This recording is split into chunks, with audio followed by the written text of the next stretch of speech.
Good Thursday morning of the first week of Advent. Let me read the Gospel. It's Matthew today, okay? He said, Jesus said, this is really a good text too. I got a powerful image of this thing. I'll play it out for you, okay? Haven't been there, grown up on the East Coast. Trust me. I think of Cape Cod when I read this, and I'll explain it to you, okay? Jesus said to his disciples, not everyone who says to me, Lord, Lord, will enter the kingdom of heaven, but only the one who does the will of my Father in heaven. Now here's the point. Everyone who listens to these words of mine and acts on them be like a wise man who built his house on rock.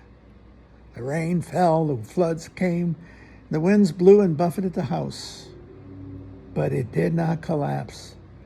It had been set solidly on rock.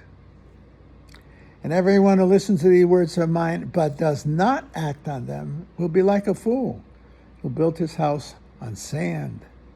The rain fell, the floods came, the winds blew and buffeted the house, and it collapsed. It was completely ruined.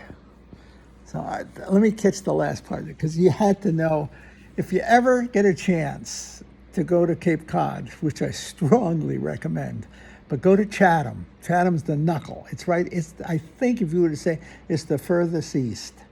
So if you look at it, it looks like this, okay? It's right here. It's at this point, okay? And it faces right out into the Atlantic, okay? It's a beautiful place.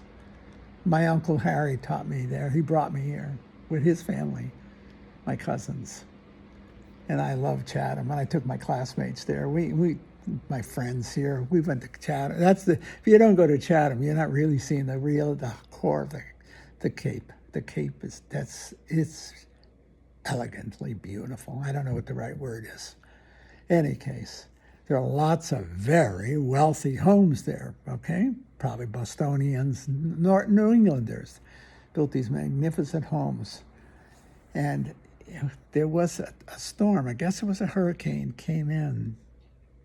And these homes were, as it were, perched on these sand dunes that overlooked Chatham Bay. I think they call it God, I can't remember those things anymore. But it was not on the ocean, but it was inland, but not by much. You can look straight out. You can go, as I said to somebody, our next stop is Spain. If you go east, there's nothing left until you get to Europe, you see? So you're really out there. You're in the Atlantic. Well, apparently he must have had one dickens of a storm came through, and those houses tumbled. And I think of that image. They were built on sand. They may have been worth millions, but they all tumbled into the sea. That's a true story. That's how I remember it. It was a long, long time ago. Gosh, I couldn't tell you how long ago. But every time I read this text, I think of those houses. Magnificent mansions in Chatham that got destroyed by the waves, by the ocean, and by the winds, etc. I don't know if it was a hurricane or not. It might have been a hurricane. Whatever it was, it took them all down. And I see that. You see the rock. When he said the kingdom of heaven, it's not only who say they believe in God, but those who act on it. It's when he says everyone who listens to these words of mine, acts on them, will be like a wise man who built his house on rock. And you know, St. Peter is we speak of the head of the church as the rock of Peter.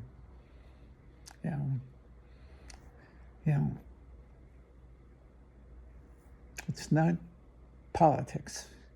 It's a belief in the sacrality of the church and in her leadership, consecrated, and I want to use the word protected by God, such that the church will never preach a false gospel. It's not mean it won't make mistakes historically, God, look. But she never preached a false gospel. And she never will. And those of us who hear, in the words of Peter, the hierarchy of the church, that is the foundation of the church, the papacy, the bishops, the hierarchical structure, to put it that way, the magisterial teaching of this church will never be wrong. I believe that. So that doesn't mean everything that comes out of the Pope's mouth or a bishop, let alone the clergy. It doesn't mean that. It means when the church speaks in the name of Peter, as Peter. And she rarely does it, but when she does it, she claims and she's assured that she will never preach a false gospel. And that's what we mean by she's infallible. She cannot preach a false gospel and won't. So he who hears the words of Peter hears the words of Christ through Peter, and they're the words of redemption and salvation. Those who reject it, maybe they may be building their house on sand. I think of the 20th century, the century of powerful dictators, powerful leaders, both dictators and in democracies.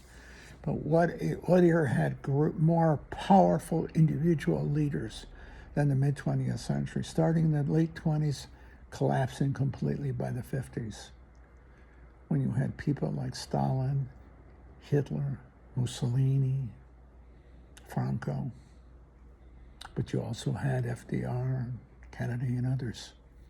There were products of democracies, but you had what we call power.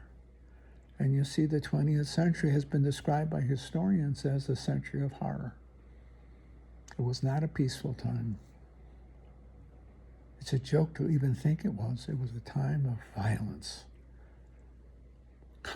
Nothing else in history is comparable to it. Millions upon millions of people were killed, especially innocent. Genocidally, by the indirect warfare, bombings, the bombings of Europe. How many children and innocent people were bombed into oblivion? Yeah. Not counting the military losses, but civilian. 20th century may have been the century of science and technologies, but it was also the century of the atomic bomb and violence beyond anything we could have imagined just a century before.